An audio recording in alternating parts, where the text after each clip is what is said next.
Emma had just finished watching a video about how someone saved $100,000 by 30 using a simple 3-bucket system. She was fired up. She opened her brokerage app, ready to invest. And then she froze. There were over 200 ETFs listed.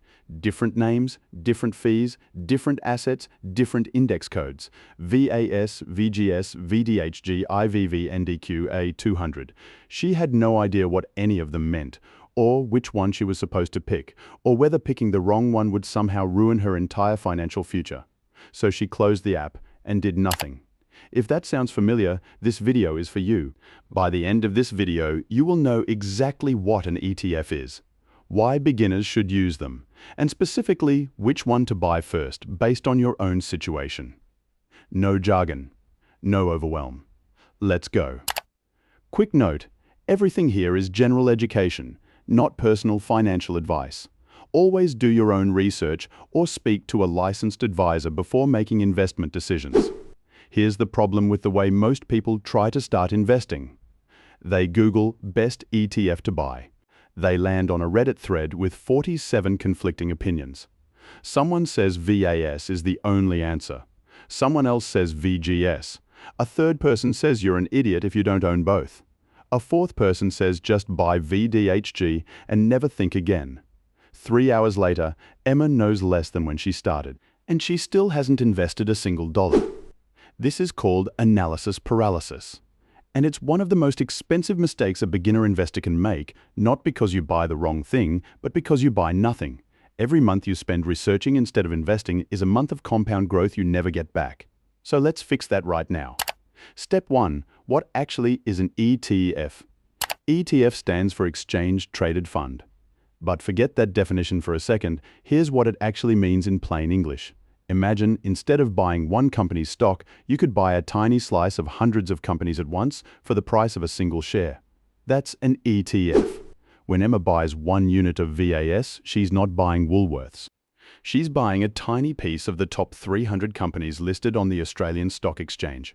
All at once. Woolworths, Commonwealth Bank, BHP, CSL, Macquarie, all of them in one purchase. When one company has a bad year, the others can make up for it. When the overall economy grows, her investment grows with it. This is called diversification. And it's the reason ETFs are the single most recommended investment for beginners by virtually every financial expert on the planet. Step 2. Why ETFs beat stock picking for beginners. Let's say Emma instead decided to pick individual stocks. She does her research. She buys shares in a company she believes in. What she's now doing is betting that she, with no professional training, no research team, no Bloomberg terminal, can consistently outpick the smartest, most well-resourced investors in the world. Studies consistently show that even professional fund managers fail to beat the market the majority of the time over a 10-year period. ETFs don't try to beat the market. They are the market. And over time, the market goes up. And here's the other thing. ETFs are incredibly cheap to own. The fees are called management expense ratios, or MERs, for the ETFs we're going to talk about today. These fees are automatically deducted from the fund's returns. You never even see them come out. And they're tiny. VAS charges just 0.07% per year. That's 70 cents for every $1,000 you have invested. Compare that to a managed fund, which might charge 1 to 2% a year. That's $10 to $20 per $1,000. On a $50,000 portfolio, that difference in fees alone could cost you thousands over a decade. Step 3. The 3 ETFs most Australians start with. Okay, so Emma is convinced. ETFs make sense, but she still needs to know which one.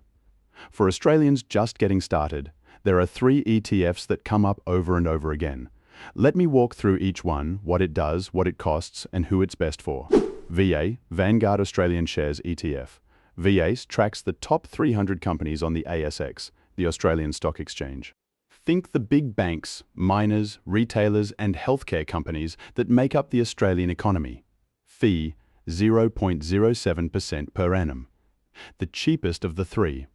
Just 70 cents per year per $1,000 invested. Best for investors who want exposure to Australia specifically or who want dividends. Australian companies tend to pay strong, franked dividends that come with tax benefits for Australian residents. The catch: Your entire investment is tied to one country's economy. If Australia has a rough decade, so does your portfolio. VGS Vanguard MSCI International Shares ETF. VGS gives you exposure to over 1,500 companies across 23 developed countries: the US, Europe, Japan, UK, and more. Think Apple, Microsoft, Toyota, LVMH, all in one fund. Fee 0.18% per annum, $1.80 per year per $1,000 invested. Best for investors who want global diversification and aren't worried about being concentrated in Australia. Historically, global developed markets have delivered strong long-term returns. The catch: no Australian dollar hedge, so your returns can move with currency fluctuations. VDHG, Vanguard Diversified High Growth ETF. VDHG is the one fund does everything option. It's actually a fund of funds. It holds a mix of 7 underlying Vanguard ETFs, giving you exposure to Australian shares, international shares, bonds, and more, all automatically rebalanced. Fee 0.27% per annum, $2.70 per year per $1,000 invested. Best for complete beginners who want total diversification without having to think about it. One purchase, done. Vanguard manages the split for you. The catch: the highest fee of the three. And for some investors, having bonds mixed in when you're young may slightly reduce long-term growth compared to a pure shares ETF. Here's a quick side-by-side so you can see them together. Step 4. Which one should Emma and you actually pick? Here's the decision tree Emma used, and honestly, it works for most beginners. Just want to start, zero fuss, VDHG one purchase, globally diversified, done. Want to build your own mix, VAS plus VGS. Split 50-50 or 30-70 depending on how much Australian exposure you want. Only want Australian companies VAS, lowest fee, strong dividends, simple. Want mostly global exposure VGS. Broad international diversification in one fund. Emma went with VDHG. She was a complete beginner, didn't want to think about rebalancing, and the extra $2 in fees per $1,000 was worth the peace of mind. There is no wrong answer here. All three are solid, low-cost, globally recognized funds. The most important thing is that you start. Step 5. Where to actually buy them. All three ETFs are listed on the ASX, so you buy them through any Australian brokerage account, just like buying a share. For beginners, 2 platforms stand out: Pearler and Stake. Emma went with Pearler because she wanted to set up automatic monthly investing. Pearler has a feature called Auto Invest that lets you schedule recurring purchases without having to log in every month. Remember that pay yourself first, automate everything principle from the last video? Pearler makes that dead simple for ETF investing. Step 6. How much should you start with? This is the question everyone asks, and the answer is simpler than you think. Start with whatever you can afford to invest consistently. That's it. The maths on this are actually important though.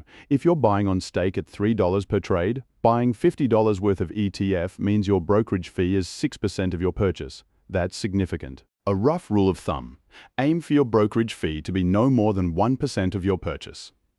On Stake, that means investing at least $300 per trade. On Pearler, at least $650 per trade. If you can't hit those numbers yet, save up for 1 or 2 months, then invest in one hit. It's more efficient than investing tiny amounts frequently. Emma went back to her brokerage app. Same app. Same 200 plus ETFs listed. But this time, she wasn't overwhelmed. She searched for VDHG, checked the price, typed in her amount, hit buy, and just like that, she was an investor. It didn't require a financial advisor. It didn't require a degree. It didn't even require that much money to start. It required understanding what she was buying, choosing one of 3 solid options, and pressing a button. The hardest part wasn't the investing. It was overcoming the paralysis that stops most people from ever starting at all. Decide which ETF fits your situation: VDHG Simplest, VAS Australian Focused, VGS Global, or VAS plus VGS DIY Split. Open a brokerage account. Pearler, $6.50 per trade, auto invest feature, or Stake, $3 per trade. Aim to invest at least $300 per trade on Stake or $650 on Pearler to keep fees under 1%. Set up automatic monthly purchases on payday. Leave it alone and let compound growth do the work. That's your complete beginner's guide to picking your first ETF. If this video helped you, subscribe. I make these videos every week to break down how money actually works in plain English. And if you want to see the full system Marcus used to save $100,000 by 30, the one that made Emma start investing in the first place, that video is right here. See you in the next one.